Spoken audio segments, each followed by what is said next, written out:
Hello, and welcome to my channel. Prepare for a night of terror, psychosis, cults, night stalkers, hostages, let's not forget massacres.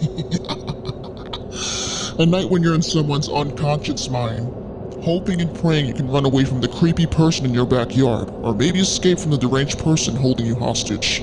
Being the audience yourself, you start to ask yourself, how did I get into this transcendental science? It'll trap you in your own mind like a prisoner.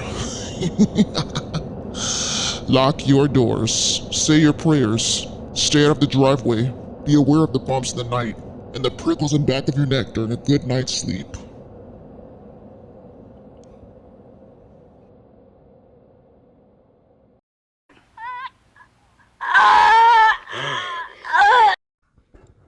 I haven't had much time for myself lately and began working 12-hour shifts because my coworker had just gotten fired. Ever since then, I would arrive home at about 8:40 p.m. I would feel jittery at night because of how deserted the area I worked at looked. I worked in Long Island City. On the bright side, there was a diner across the street, but I would still get the willies at night. One night, after getting off the train on my way home, I still felt pretty jittery, like something unusual was going to happen. So I pulled out a box cutter that my dad spared me. I kept the box cutter in my hand on my way walking home, looking both ways. I almost felt relieved to cross the street near the Brooklyn-Queens Express Highway. I thought finally I made it home. As soon as I crossed the street, I opened my gate and walked through the driveway. I noticed my next door neighbors had their lights off. It was pitch black, so I pulled out my phone and turned on my flashlight, struggling to get my house keys. But unfortunately, my phone died. All of a sudden, a bright light from my backyard beamed so bright that my eyes started to squint. It was pretty weird because people who lived on the other side of our fence had no security lights. Out of nowhere, I see a creepy man in my backyard in front of my brother's parked car just staring at me.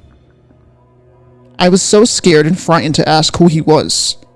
He moved his waist side to side while grabbing his genitals and using his other hand pointing at me. I slowly started walking backwards and my adrenaline went up. I then ran out of the driveway quickly, shouting, "Mom, Mom!" panicking and hoping he wouldn't harm me. He starts walking towards my direction slowly. I ran to the front of my house, which was the main entrance, trying to get help from my upstairs tenants. Lucky thing, the main door at the front of my house was not locked, but I did get the chance to lock it while going inside. There are two other doors after the main one, which were my tenants' doors. I banged on one of my tenants' doors, screaming my lungs out. I can hear the creepy guy yelling outside, banging on the main door. "Open up, you little bitch. I'm going to rip your clothes off." I see you take the train every morning at 5 a.m. My heart starts racing. Sweat is running down my back. I bang on the door even harder, continuing to scream while the larynx in my throat began to feel inflamed. My tenants finally opened their door. I burst in telling them to call the cops and to lock their doors because someone is going to attack me. They just gave me a blank stare. I was not sure if they were going to call the cops since they did not get along too well with my family.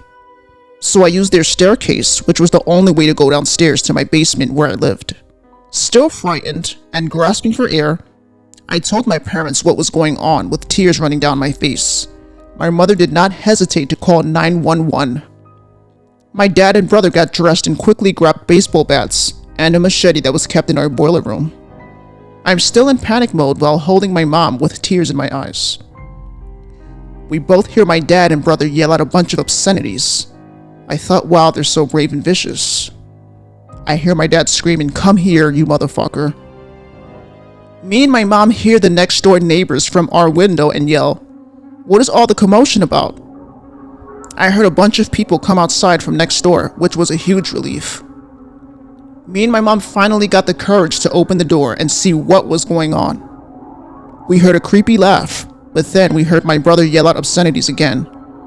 "Come here, you piece of shit." I see the creepy guy run fast out of the driveway, passing right by my door. He dropped his cell phone. I guess both my brother and father scared him off. I was startled when I saw that they were able to go after the creepy guy and make him run off like the coward he was. I picked up the creep's phone while my mom told me to get back inside in a panicked manner. I started to calm down when I saw the whole neighborhood pile up in front of my house. Neighbors were all snooping, and some with just puzzled looks on their faces. I see my brother was out of breath from all the chasing, and my father was still infuriated with the machete in his hand. While going through the creepy guy's phone, I went to his gallery. Believe it or not, I saw pictures of me taken leaving my house. It looked like it was taken at around 5:20 a.m. That's the time I leave my house to go to work. I also see a picture of me walking to the train station near a deli, and of me in the train station near the MetroCard booth. But the very last picture was of me entering my job at Planned Parenthood in Long Island City. All of a sudden, I got a knot in my throat, and I broke into a cold sweat. I did not know how I was going to go back to work every day. Me and my family were so eager for the cops to show up, but they didn't show up until 20 minutes later.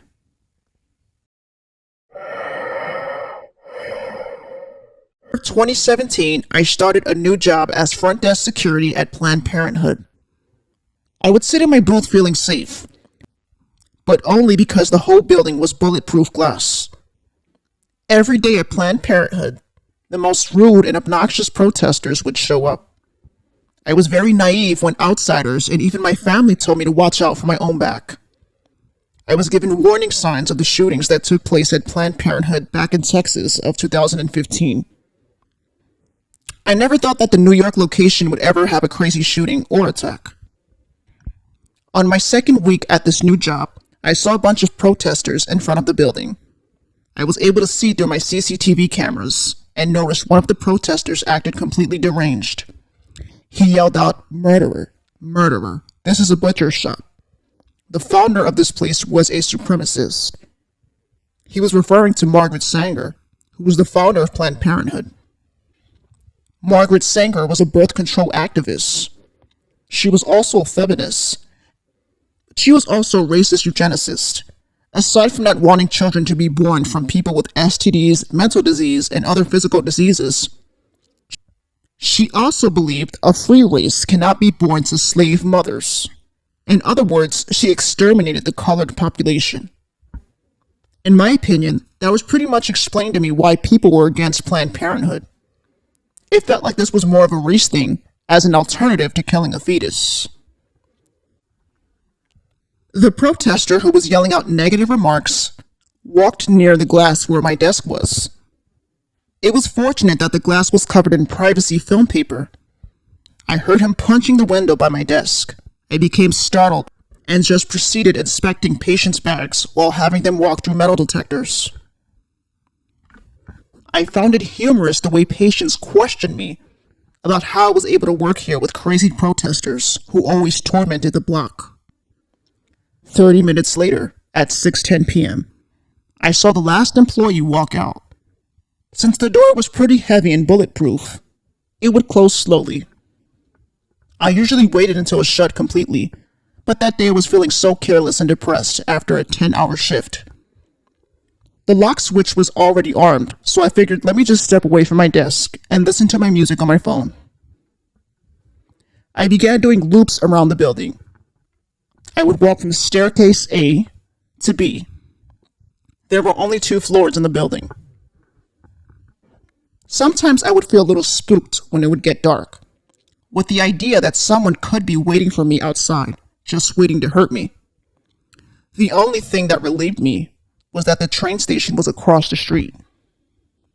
At 6:50 p.m., it was just me and the cleaners, so I wandered around the first floor near my booth, eager for my shift to end. I would turn around and look out the front door. Then I went back into my booth to watch the cameras, zooming in and out, sighing desperately to go home. I patiently sat down and had a snack, hoping that time would go by fast. I started spinning around in my chair. I heard a loud thump that sort of scared me, but I ignored it and continued watching the movie. I also continued bullshitting on Google at the same time while the movie was on. 20 minutes later, I went back to looking at the CCTV cameras on the computer. I zoomed in to where the waiting area was. I noticed I saw a weird, tall figure with wavy hair and a blue jumpsuit walking slowly towards staircase B. It just stood there for a few seconds. All I saw was the person's back. For some reason, something didn't feel right. I grabbed my phone and 2 spare keys I had on my desk, because it felt like something unusual was going to happen. I got out of the booth and went into the waiting area. I yelled out, "Hey, we're closed. You can't be here. Please, escort yourself out." The person completely turned around. I could not even describe how terrified I was. I didn't jump, but my heart was in my stomach, and the cerebellum in my brain caused me to freeze, scaring the wits out of me. I saw a man about 6 feet tall in a Michael Myers mask and holding a large kitchen knife. He stood there like a statue. I panicked and did a complete 180 and headed towards staircase A. I almost tripped in the middle of the stairs. I headed towards a snack room where the door would lock. It was fortunate no one could get in unless they had a key. I was familiar with the Halloween franchise, but this didn't feel like a joke at all. Out of fear, it was hard for me to even think or question what I saw. I started thinking that person probably got in when I stepped away from the door, not watching closely after the last employee left. The battery on my phone was on 30%. I called the cops and told them that there was someone dressed in a costume with a kitchen knife. I continued to yell out of frustration in a distasteful tone because it was hard for me to calm down. I took a deep breath and explained clearly that I felt like the person in disguise was here to attack me and the other 2 people in the building. The dispatcher finally comprehended and proceeded with asking me for the address to the clinic. I gave her the address to the clinic, and she said someone will be there shortly. I continued to sit there with tears running down my face and snot out of my nose. I was on the floor holding my knees to my face. I heard the cleaning lady near my door talking on her phone. I heard how terrified she was. She yelled in Spanish, "Oh my God, who are you?" She continued to scream. I'm not sure if she was struggling to get away, but I heard her yelling in agony. Then it sounded like she was being choked. My eyes widened and I covered my mouth, continuing to cry with my throat feeling lumpy and my body beginning to shake. All of a sudden, I felt the knob being turned. I tried not to scream, but it was too late. I let out a scream, "Go away." It felt like the person was breaking the knob with something. I started quivering with fear and yelled, "Please stop." I felt like I was done for and covered my ears, rocking myself back and forth on the floor. The banging went on for 4 minutes. I sat on the floor praying and hoping I wasn't going to be butchered by someone disguised as Michael Myers. How could this be, I thought? Who would think of such a sick prank? Or was this even a prank? He gave me a creepy stare. "No one will work at Planned Parenthood. You'll see. I know who you are. G-Train to Brooklyn. Private house. No worries. I've got someone for you," he said. My heart started racing and I stood there puzzled. And how did he know I take the G-Train back home? And how did he know I lived in a private house? The cops dragged him out of the building like a savage. I continued to shake while my supervisor calmed me down. He handed me a cup of water, and then 2 officers started asking me questions about the attack. There was not a second where I was able to keep myself still from shaking and twitching. I looked over my shoulder and saw the cleaning lady who I heard yelling during the attack. She was dead on the floor with her legs stabbed and neck cracked.